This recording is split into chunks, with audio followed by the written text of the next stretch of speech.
Seperti biasa, setiap hari Senin dan Kamis, Berantas TV akan menghadirkan ulasan atau tips kesehatan dari dokter, pakar, maupun ahli gizi. Pemirsa bisa menanyakan langsung di kolom komentar. Berantas TV akan membalasnya melalui video di episode berikutnya. Tetap sehat, selalu berolahraga, dan saksikan Berantas TV untuk dapatkan info menarik lainnya.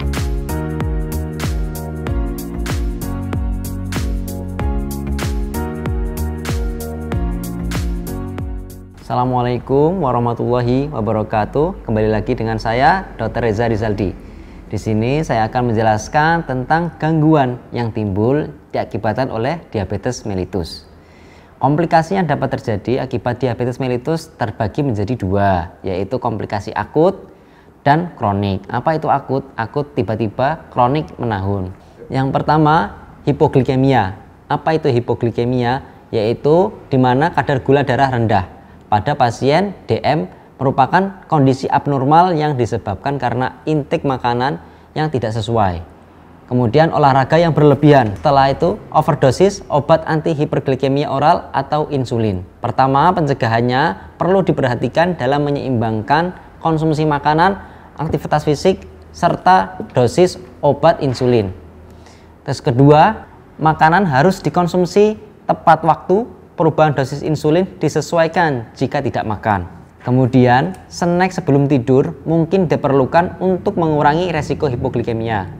Intake energi disesuaikan dengan aktivitas sehari-hari. Pasien seharusnya selalu membawa makanan yang dapat menaikkan kadar karbohidrat secara cepat.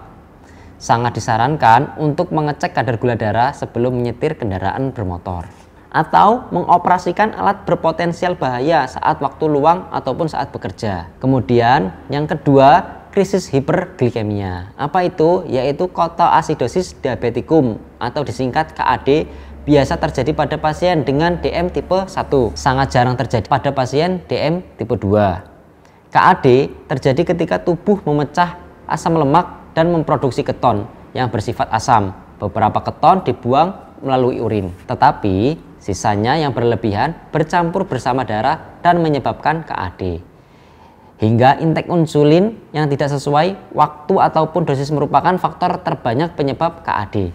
Hiperosmolar non-ketotik atau yang disebut HONG sering terjadi pada pasien dengan DM tipe 2 berhadapan dengan infeksi seperti infeksi kulit dan infeksi lainnya, sehingga mengakibatkan infeksi berat sehingga penyakit berat lainnya akan terjadi. Biasanya ditandai dengan dehidrasi berat, hiperglikemia berat, gangguan sirkulasi, dan penurunan kesadaran.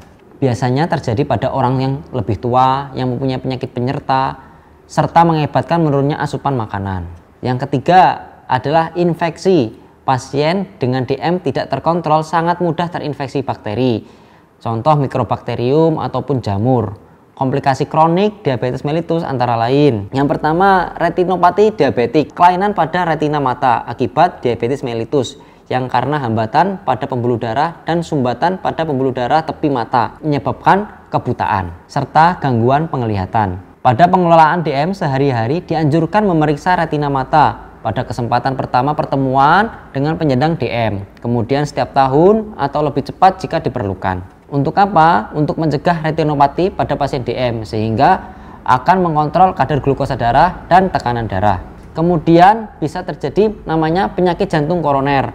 Penyakit jantung koroner merupakan penyebab kesakitan dan kematian utama pada pasien dengan diabetes mellitus yang disebabkan karena banyak faktor, antara lain contoh hiperglikemia, hiperlipidemia, penuaan. Yang harus diwaspadai penyakit jantung koroner pada pasien DM jika tanpa disertai dengan nyeri dada yang khas penyakit jantung atau namanya silent infarct myocard. Hal tersebut terjadi dikarenakan gangguan sensitivitas sentral ataupun gangguan pada saraf sensorik. Yang ketiga, stroke. Hiperglikemia, hiperlipidemia, penuaan dini, stres oksidatif, serta perubahan-perubahan dalam proses pengentalan darah pada pasien DM mengarah pada aterosklerosis dini tidak hanya mengenai organ jantung, tapi dapat juga mengenai otak. Jika sumbatan terjadi di otak, dapat menyebabkan stroke pada pasien DM. Kemudian yang keempat, nefropati diabetik. Pada umumnya, nefropati diabetikum merupakan kumpulan gejala klinis pada pasien diabetes mellitus yang ditandai dengan adanya albumin pada urin yang menetap pada minimal 2 kali pemeriksaan dalam kurun waktu 3-6 bulan. Nefropati diabetikum merupakan penyebab tersering gagal ginjal terminal. Untuk pencegahannya adalah dengan rutin memeriksa fungsi ginjal pada pasien diabetes, yaitu pada saat awal dinyatakan sakit diabetes dan tiap 1-2 tahun sekali. Kemudian yang kelima, neuropati diabetik. Neuropati adalah rasa lemah, mati rasa, dan nyeri akibat kerusakan saraf. Komplikasi tersering pada DM adanya neuropati berhubungan dengan angka morbiditas yang tinggi, meliputi kemudian infeksi pada ulcerasi kaki yang terus berulang dapat mengarah pada tindakan amputasi.